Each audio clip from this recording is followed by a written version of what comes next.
Hello friends, कैसे हो? मैं हूं आशीष गुर्जर। आप सबका फिर से एक बार स्वागत है हमारे यूट्यूब चैनल द गुर्जर गुरु पे। सबसे पहले तो सॉरी, इतने दिनों से वीडियोस अपलोड नहीं कर पाए कुछ रीजंस के चलते, क्योंकि थोड़ा स्केड्यूल थोड़ा हेक्टिक था, टाइम थोड़ा कम था, इस वजह से। बट आज हम चैप्टर नंबर 5 कवर करने के लिए आए हैं और एक ही वीडियो में पूरा चैप्टर हम कंप्लीट कर देंगे। तो ध्यान से समझिएगा, वैसे चैप्टर इजी है, अच्छे से समझोगे तो पूरा चैप्टर आपका कंप्लीट हो जाएगा। So let's begin guys. Now chapter number 5 हमारा क्या है? तो accounting equation and business transactions. हमारे चैप्टर का नाम क्या है? Accounting equations and business transactions. अब सर ये क्या होता है अकाउंटिंग इक्वेशंस, क्या होता है बिजनेस ट्रांजेक्शंस? तो क्योंकि चैप्टर के अंदर कुछ ज्यादा थ्योरेटिकल पोर्शन नहीं दिया है, इसलिए मैं डायरेक्टली समझाता हूँ, इंट्रोडक्शन के ऊपर ही आ जाते हैं, पूरा पोर्शन कवर कर लेंगे, थोड़ी सी ही इंफॉर्मेशन दी है हमें। The significant objective of financial accounting is to prepare financial accounts। सीधी सी बात है, सबसे फाइनेंस प्रैक्टिकली अगर देखा जाए तो सबसे बड़ा उसका मोटिव क्या होता है, ऑब्जेक्ट क्या होता है कि फाइनेंशियल अकाउंट्स को बनाना। इन accounts trading account, profit and loss account and balance sheet are included. ये 3 अकाउंट बेसिकली हमारे इंक्लूड रहते हैं। इसके बारे में डिटेल में हम सेकेंड पार्ट के अंदर हम समझने वाले हैं, सो अभी उसको रहने दो। नेक्स्ट सॉरी, आगे बोला है in the company form instead of trading account and profit and loss account income statement is prepared. But company की अगर बात करें तो कंपनी वाले क्या करते हैं, वो लोग प्रॉफिट एंड लॉस और ट्रेडिंग की बजाय वो लोग इनकम स्टेटमेंट बनाते हैं। At the end of the year profit and loss will be closed and will be transfer to balance sheet. जो भी प्रॉफिट आया, जो भी लॉस है, वो सारी चीजें हम बैलेंस शीट में ट्रांसफर करेंगे। उसके बाद ब्रैकेट में कुछ लिखा है, वो अभी आपके काम का नहीं है, सब कुछ आने वाला है आगे। उसके बाद जो काम की चीज है वो ये है, there are 2 important components of balance sheet. First is capital and liability and second is asset. जब मैं बैलेंस शीट की बात करता हूं तो बैलेंस शीट के 2 इंपॉर्टेंट पहलू होते हैं। पहला होता है कैपिटल एंड लायबिलिटी और दूसरा होता है असेट। बस इन तीनों के आसपास ही हमारा ये पूरा चैप्टर है। आगे बोला है, the final effect of every business transactions goes to above mention 2 components of the balance sheet. Components तो 2 है पर चीजें 3 है। देखो, एक कैपिटल है, एक लायबिलिटी है और एक असेट है। बट ये लायबिलिटी और कैपिटल, ये दोनों चीजें हम एक ही साइड लिखते हैं और असेट एक साइड लिखते हैं। और फंडा ये है कि असेट का जितना टोटल होता है उतना ही total capital and liability side का होता है। इसीलिए बैलेंस शीट के दोनों साइड का टोटल सेम होता है और अगर सेम नहीं आता है तो आपका आंसर रॉन्ग होता है। डन। तो ये बेसिक उसका कॉन्सेप्ट है और इसके बारे में उन लोगों ने यहां पे लिखा है, assets is equals to capital plus liability. इसको शॉर्ट में हम लिख सकते हो A, asset is equals to C plus L, capital plus liability. ये इक्वेशन आपको याद रखनी है, A equals to C plus L. इसका कहने का मतलब क्या होता है, अब ये भी समझ लेते हैं। कहने का मतलब ये हुआ कि जितनी असेट होगी उतना ही कैपिटल एंड लायबिलिटी का टोटल होगा। तो सर अगर असेट में कोई वैल्यू चेंज हुई तो इस साइड किस में चेंज होगा, या तो कैपिटल में चेंज होगा या लायबिलिटी में चेंज होगा। एक ये तरीका है। दूसरा ये भी पॉसिबल है कि असेट में चेंज होता है, सामने उसके सामने असेट में ही चेंज हो। सर ये कैसे? मान लो कि असेट इंक्रीज हुआ, डन, तो उसके सामने असेट ही डिक्रीज हो रहा है, तो फिर कैपिटल एंड लायबिलिटी में कोई इंक्रीज या डिक्रीज होने की जरूरत नहीं है। जैसे कि एग्जांपल देता हूं, परचेस करते हो आप, गुड्स परचेस करते हो, परचेस करने से स्टॉक आएगा तो स्टॉक इंक्रीज होगा, मतलब असेट इंक्रीज होगा। और परचेस करने से कैश जाएगा तो कैश डिक्रीज होगा और वो भी तो असेट साइड होता है, इसलिए असेट साइड ही इंक्रीज और असेट साइड ही डिक्रीज हुआ। वैसे ही कैपिटल एंड लायबिलिटी साइड ही इंक्रीज और उसी साइड ही डिक्रीज भी हो सकता है। या तो ऐसा हो सकता है असेट इंक्रीज होगा तो कैपिटल या लायबिलिटी इंक्रीज होगा, अगर असेट डिक्रीज होगा तो कैपिटल एंड लायबिलिटी भी डिक्रीज हो सकता है। ऐसे अलग अलग हमारे पॉसिबिलिटीज है। ये उसके बारे में ये नीचे लिख के दिया है, एक बार अपनी बुक में रीड कर लेना। देखो ये वही पूरा फंडा है, उसके बारे में ये मैं अब आपको डायरेक्टली इलस्ट्रेशन के ऊपर ले चलता हूं। आ जाओ इलस्ट्रेशन नंबर 1 के ऊपर। इलस्ट्रेशन नंबर 1 के अंदर क्या है वही डिस्कस करते हैं। जो अभी a equals to C plus L equation सीखी है उसके रिलेटेड ही पूरा इलस्ट्रेशन है। पूरा इलस्ट्रेशन करने नहीं बैठेंगे, जो काम की चीज है वो सिखा दूंगा, फिर आपको पता चल जाएगा, उसके बाद हमारा खत्म हो जाएगा पूरा ये। अगर ऐसा लगेगा डन कि अभी भी कंफ्यूजन है तो फिर मैं पूरा कंप्लीट कर दूंगा। देखते हैं जो भी होता है आगे। First illustration 1, journal entries are return as follows. यहाँ पे आपको जनरल एंट्री भी लिख के दी है, मैं भी पॉसिबल है क्वेश्चन के अंदर आपको जनरल एंट्री ना लिख के दी हूं। देखा जाए तो इस चैप्टर का इतना बड़ा वेटेज नहीं है, इसलिए इतना बड़ा सम तो कभी नहीं आएगा। और एक्सरसाइज के अंदर भी एक ही सम है तो इतना बड़ा सम नहीं आएगा, 2 या 3 ऐसे कोई एडजस्टमेंट दे देंगे, उसको आपको सेटल करना रहेगा। क्या बोला, effect of the transaction is explain in the equation form. देखो मान लो कि ऐसा कुछ दिया ही नहीं है, हमें कुछ ऐसा दिया है ब्रॉड 50,000 एंड कमेंस बिजनेस, इसकी हमें एंट्री लिखनी है। तो हमारी जनरल एंट्री क्या होगी, तो एंट्री होगी cash account debit to capital account, इसमें तो कोई दोहराई नहीं है, 50,000 ये डेबिट क्रेडिट। अब आगे क्या क्या चीजें हमारे पास, हमें इफेक्ट लिखना पड़ेगा कि भाई इसके कहां पे इफेक्ट होगी, उसके बाद असेट लिखना पड़ेगा, कैपिटल लिखना पड़ेगा एंड लायबिलिटी लिखना पड़ेगा। मैं बुक में से इसीलिए दिखा रहा हूं अभी क्योंकि मुझे ये दोनों पेज कवर करने पड़ेंगे एक साथ, समझ में आया। ऐसा नहीं कि मैं पहले ये पेज एक्सप्लेन कर दूंगा बाद में मैं ये पेज एक्सप्लेन करूंगा, साथ में ही कवर करना पड़ेगा। इसलिए देखो इस साइड हमारे पास क्या है, असेट है is equals to capital plus liability. Done, देखते हैं क्या होता है। तो फर्स्टली हमारे पास जब cash account debit to capital करते हैं तो कैश आता है, इसलिए देखो इफेक्ट क्या होगी, तो कैश इंक्रीज होगा। दूसरा उसके साथ कैपिटल आया तो कैपिटल भी इंक्रीज होगा। तो देखो मैं असेट साइड आ गया, असेट साइड सबसे पहले लिखा कैश 50,000, उसका टोटल किया 50,000। कैपिटल साइड कैपिटल लिखा 50,000, उसका टोटल किया 50,000। बट लायबिलिटी में कुछ नहीं आया इसलिए वहां पे 0 और उसका टोटल भी 0। देखो 50 प्लस 50 कितना होता है 50,000। देखो है असेट में 50,000, यस है। बस इसी हिसाब से टैली करते जाना है और यही चीज हमें आगे भी ट्रांसफर करनी है। देखो सेकेंड एडजस्टमेंट में क्या है, सेकेंड एडजस्टमेंट में बोला है फर्नीचर परचेज फॉर ₹10,000। 10,000 का फर्नीचर परचेज किया तो एंट्री क्या करोगे आप, furniture account debit to cash account. अब देखो सिंपल इफेक्ट क्या होगी, तो फर्नीचर आप ले रहे हो परचेस कर रहे हो तो फर्नीचर इंक्रीज होगा इसलिए असेट इंक्रीज हुआ। साथ ही साथ कैश जा रहा है तो आपको कैश को क्या करना पड़ेगा, डिक्रीज करना पड़ेगा। तो देखो यहाँ पे फर्नीचर इंक्रीज और कैश डिक्रीज। देखा जाए तो दोनों ही इफेक्ट असेट साइड हो रही है तो कैपिटल एंड लायबिलिटी में कोई फर्क नहीं पड़ेगा। तो देखो मेरे पास पहले कैश कितना था, तो 50,000 का कैश था। फर्नीचर खरीदा कितने में खरीदा, 10,000 में। तो देखो कैश 50,000 माइनस फर्नीचर 10,000, अब मेरे पास कैश कितना बचा 40,000। बट कैश गया तो सामने फर्नीचर आया इसलिए फर्नीचर लिख दिया 10,000, टोटल हो गया 50। तो यहां पे ही इंक्रीज डिक्रीज हो जाता है इसलिए कैपिटल एंड लायबिलिटी में कोई चेंज नहीं हुआ और वही 50,000 का 50,000 टोटल रहा। Is it clear. नेक्स्ट उसके बाद थर्ड नंबर देखो, थर्ड नंबर है goods for 12,000 purchase in cash. तो एंट्री क्या होगी, purchase account to cash account. तो देखो 12,000 परचेज किया तो स्टॉक इंक्रीज होगा या तो फिर आप गुड्स इंक्रीज ऐसा बोल सकते हो। तो यहां पे लिखा है देखो गुड्स इंक्रीज, परचेस करने से कैश जाएगा तो कैश डिक्रीज हुआ।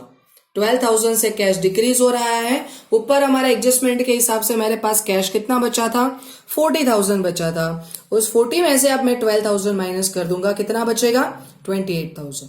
ऊपर से फर्नीचर एज इट इज लिख दिया मैंने और अब स्टॉक भी आ गया तो स्टॉक 12,000 ऐड कर दिया। फिर भी टोटल में कोई चेंज नहीं हुआ क्योंकि स्टॉक बढ़ा तो सामने कैश कम हो गया तो असेट साइड ही इफेक्ट हुई।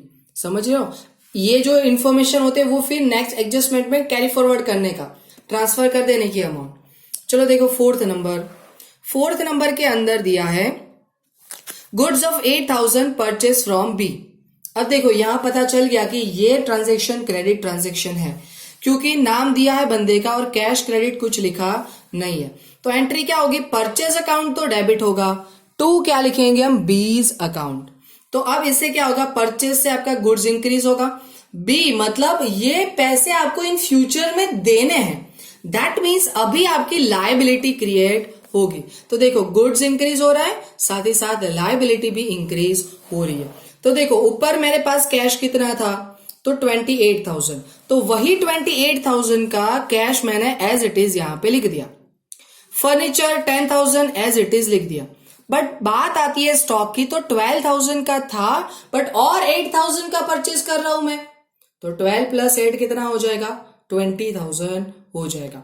तो इस साइड का total 58,000, capital 50,000 as it is, but liability आपकी इंक्रीज हुई, इसलिए देखो लिखा लायबिलिटी, बी नाम का जो बंदा है उसका 8,000, तो 50 प्लस 8 58,000 हो गया। इसमें क्या हुआ, इसमें असेट इंक्रीज हुआ और सामने लायबिलिटी इंक्रीज हुई।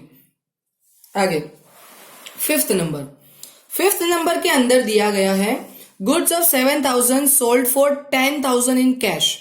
देखो गुड्स 7,000 का सेल किया, मतलब आपका स्टॉक डिक्रीज होगा बट सिर्फ कितने से, 7,000 से। पर सर मिले तो हमें 10,000, यस, पहले एंट्री लिख दो, cash account debit to sale account 10,000। पहले तो कैश आएगा तो कैश इंक्रीज होगा, दूसरी इफेक्ट होगी गुड्स डिक्रीज होने वाली।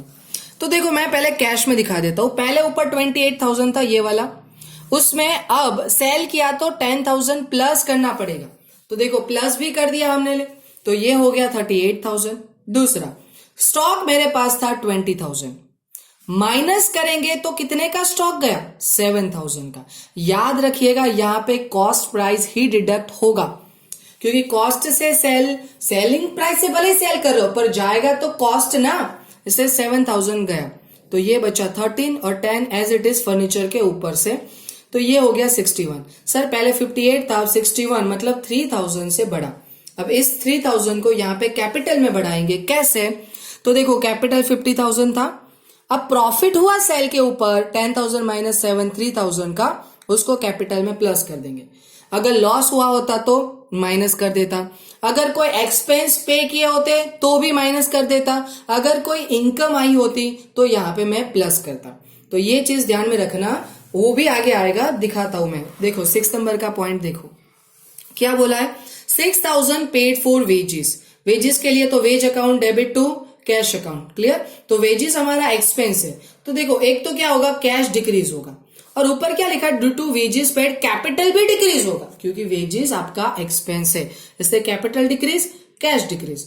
अगर इनकम कुछ होती तो मैं कैपिटल को इंक्रीज करता और कैश को भी इंक्रीज करता। तो देखो कैश 38 का था हमारे पास, ऊपर देखो ये 38, उसमें से 6,000 माइनस किए, बैलेंस आया 32,000, बाकी एज इट इज लिख दिया। और यहां पे कैपिटल 53 का था, उसमें से वेजेस 6,000 का माइनस कर दिया, तो बैलेंस कितना बचा, 47,000। इन दोनों को प्लस करो, फिर से आपको 55,000 मिल जाएगा। आई होप कि क्लियर है। नेक्स्ट, उसके बाद 7 नंबर, वेजेस आउटस्टैंडिंग 1,000 अभी भी पे करने बाकी है। हाँ, ये लायबिलिटी है। आउटस्टैंडिंग चीजें होती है वो क्या होती है, हमारी लायबिलिटी, एंड रिसीवेबल चीजें होती है वो हमारी असेट हो जाती है। तो wages account debit to outstanding wages account 1,000। एक तो कैपिटल डिक्रीज होगा क्योंकि वेजेस है, एक्सपेंस, इसलिए कैपिटल डिक्रीज होगा। दूसरा, अभी भी पे करना बाकी है, मतलब लायबिलिटी, तो लायबिलिटी इंक्रीज होगा। तो इस बार असेट में कोई फर्क नहीं पड़ेगा, वैसे ही 55,000, बट कैपिटल 47 था, उसमें से मैं वेजेस और 1,000 का माइनस कर दूंगा। 47 ये ऊपर से लिए, तो और 56,000 बचेंगे। लायबिलिटी 8,000 था, प्लस आउटस्टैंडिंग वेजेस 1,000, ये हो गया 9,000। तो अब ये कैपिटल एंड लायबिलिटी साइड ही इंक्रीज डिक्रीज हो गया, असेट तो रोल में आया ही नहीं।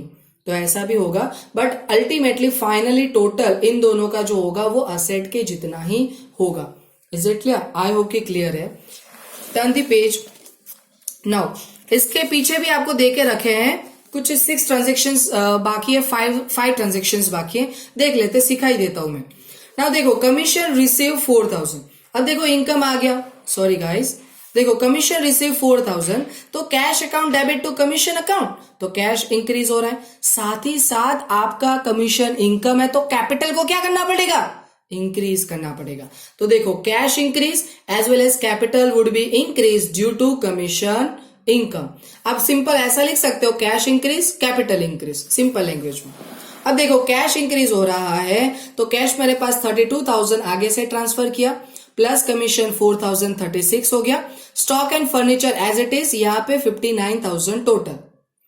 कैपिटल मेरे पास 46 का था, उसमें कमीशन में 4,000 अगर प्लस कर दूंगा तो 50,000 हो जाएगा। लाइबिलिटी में कोई चेंज नहीं, बी का और आउटस्टैंडिंग एज इट इज मैंने लिख दिया।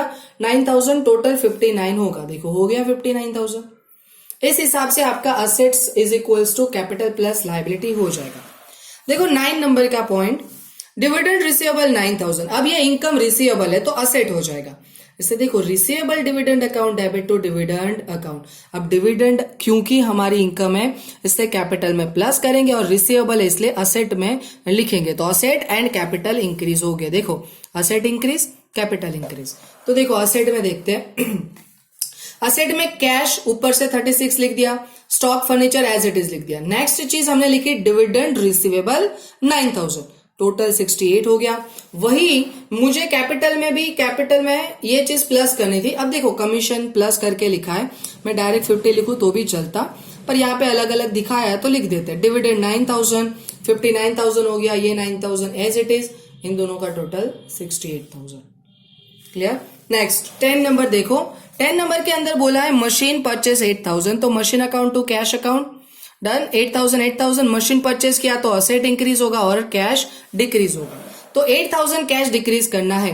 पुराना कैश 36 था, उसमें से 8 माइनस करो, 28 बचा। Stock furniture dividend receivable as it is, नई असेट हमारी अंदर आ रही है मशीन, वो लिख दिया 8,000। टोटल हो गया 68 का 68, क्योंकि मशीन आया तो सामने कैश गया। कैपिटल और लायबिलिटी में कोई चेंज नहीं हुआ। क्लियर।